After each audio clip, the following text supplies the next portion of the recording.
Welcome to Introduction to Force-Free Training. I'm Mandy Foster, owner and behavior consultant with Paws for Life, LLC in Evans, Georgia. If you're watching this video, you have registered for one of our programs, so thank you for signing up to work with us. The information contained in this video is to help you understand how force-free training works using principles of psychology. You will also receive information on the basics of training, so you'll be ready to go on the first day of class. Let's start by briefly talking about classical conditioning. Classical conditioning is a learning process that occurs when two stimuli are repeatedly paired. Do you remember Pavlov? The sound of the bell was paired with food, which caused the dog to salivate. This was done a number of times so that eventually the dog would salivate to the sound of the bell with no food present. So how is this used in dog training? For our dog, this is how we associate the sound of a clicker or a marker word with food. This way the dog knows when they hear the clicker sound or the marker word, they can expect food to follow. Why do we use a clicker or marker word? Because these are used to accurately and instantly mark correct behavior in order to train a dog or other animal efficiently. Conditioning a dog to the clicker is a quick and easy task that's done simply by clicking the clicker or saying the marker word, then immediately giving a treat. Repeating this several times will condition your dog to the marker. Next, you'll see a video that shows conditioning both to a clicker and to a marker word.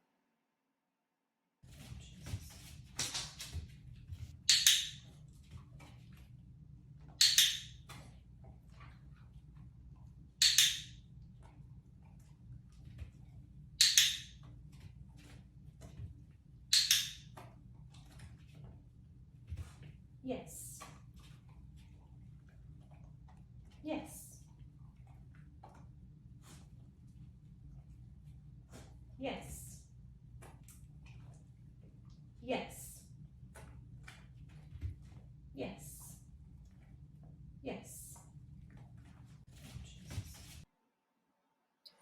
A clicker or marker word is used at the precise moment your dog successfully completes a behavior. Using a clicker or marker word is a very efficient way to teach the desired behavior. The clicker should come first, then the reward right after.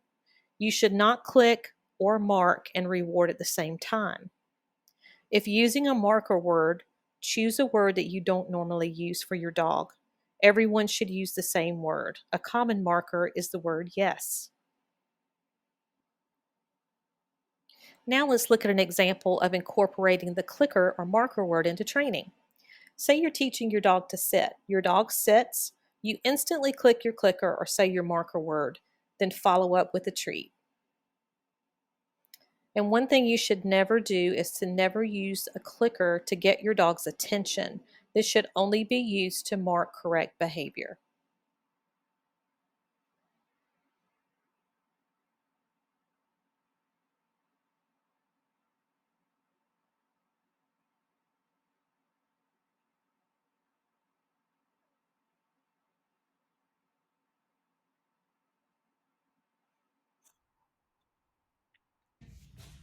Sit.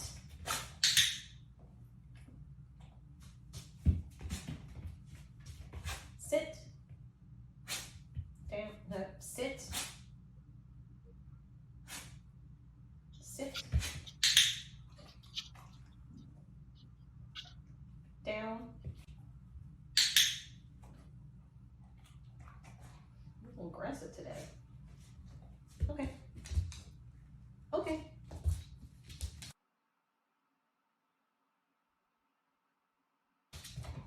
Sit. Yes. Down. Yes. Sit. Sit. Sit. Yes. Down. Yes.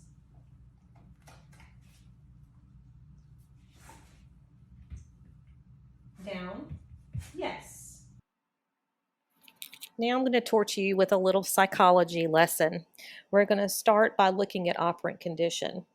The methods we use are proven by science and to work. And if you understand some of the why, the rest will come much easier. So that's why I'm going to explain this portion to you. There are 4 quadrants in operant conditioning or learning. As fear-free or force-free trainers, we use only 2 of these quadrants, quadrant 1 and 4. You'll see why in a minute, but let's take a look at these. Before we delve into the details, though, let me give you a couple of definitions. When we talk about positive, we are referring to adding something. Negative refers to removing something. Reinforcement means making a behavior repeat or happen again, and punishment means extinguishing a behavior or making it stop. So quadrant 1 is positive reinforcement. This is where we add something to make the behavior happen again. Remember, positive is add something, reinforcement is making the behavior happen again. So your dog sits, he gets a reward. Quadrant 2 is negative reinforcement. This is where something is removed to make a behavior happen again. Remember remove the shock of a collar when the dog stops jumping. That's an example of negative reinforcement. Quadrant 3 is positive punishment. This is where we add something to extinguish or get rid of a behavior. So use a shock collar to get a dog's attention when not listening, or worse, use a shock collar on a dog who is being aggressive because he's scared. And finally, quadrant 4 is negative punishment, removing something to extinguish a behavior. The best example of this that I use frequently is teaching a dog to wait in an open door. We begin by shutting the door. If the dog moves toward the open door, we are removing access to outside to teach the dog to wait. Being fear or force-free trainers, it makes sense that we don't use quadrants 2 or 3, since we don't advocate for the use of aversive equipments or methods. So why don't we use aversives? It doesn't really teach a dog anything, and it can break the bond between the dog and the human. Without the collar, the dog is still left untrained. It also suppresses behaviors, but it doesn't teach the dog how to deal with emotions. So in the case of an aggressive dog, it can actually make them more aggressive or more anxious because that stimuli is being associated, the scary stimuli is being associated with pain or discomfort. It can cause anxiety and worsen behaviors, just like I was saying. It is an unkind and unfair method of training. It doesn't take a dog's basic needs into account. It doesn't follow the recommended methods of the American Veterinary Society of Animal Behavior, or AVSAB. So now you're just about ready to train. Let's cover some other things you'll need to know before you start. Some important items are: how long do I train? How should I play with my dog? What if my dog doesn't get what I'm teaching? And why does my dog do that? Let's begin with how long you should train your dog. The answer is that it varies. As a standard, I like to start at 2 or 3 minutes for very young puppies, roughly those under 16 weeks, and no more than 5 to 10 minutes for adolescent dogs and adults. This can vary depending on how much focus your dog has, how many play breaks are you giving your dog, the environment, and how much your dog loves to train. 2 or 3 sessions a day is fine. Each training session should end before your dog checks out. You always want your dog to want more. This will keep your dog engaged and ready to work for you. Plan your sessions with your dog. Decide what you're going to train. Have treats and toys handy. Be prepared. A typical training session will go something like this: 1 to 1.5 minutes of training, 30 seconds of play, another 1 to 1.5 minutes of training, 30 seconds to play, and then repeat until you reach your training time. For puppies, you can split training times in half. How should you play with your dog? A great control game of tug is an awesome way to engage your dog. There are rules to the game, though. If you do it right, tug accomplishes several things.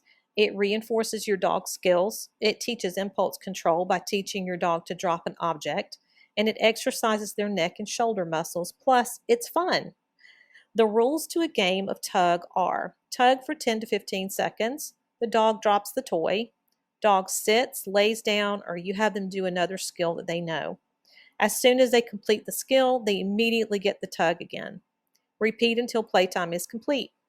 Take the tug and say something like, "All done," and put the toy out of sight and out of reach. Do not bring the toy out again until training time. This is going to be a special toy that only comes out at training. You can also play fetch or just give some belly scratches during the 30-minute playtime, 30-second playtime. This is for your dog, so do what makes them happy. What if I can't get my dog to pay attention? If you have a difficult time getting your dog's attention during training, try using a raised platform. This can be something you build, or it can be an ottoman or another piece of very sturdy furniture. Training on a raised platform helps your dog focus their attention on you. For about $160, you can also purchase a portable platform. The most popular ones are the Climb. I'll show you that in the next picture. The Climb has removable legs that unscrew for easy storage. Cato also makes a portable and stackable platform at a starting cost of about $75. You can also use a raised cot. This can double as a training platform and a bed. If your dog is an aggressive chewer and you can't keep a bed intact, the cot is a great option as well. Amazon has several to choose from.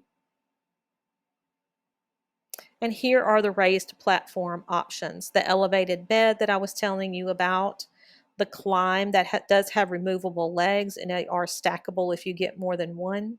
You could also make a DIY training platform with 2x4s and plywood. And then the Cato board is also stackable, but the legs are not removable. And why does my dog do that? You may see your dog yawn when you know he shouldn't be sleepy. Maybe he scratches when you know you gave him his flea medicine, or he shakes as if he's wet, but he's dry as a bone. These are all signals your dog gives when he's under stress, frustrated, or nervous.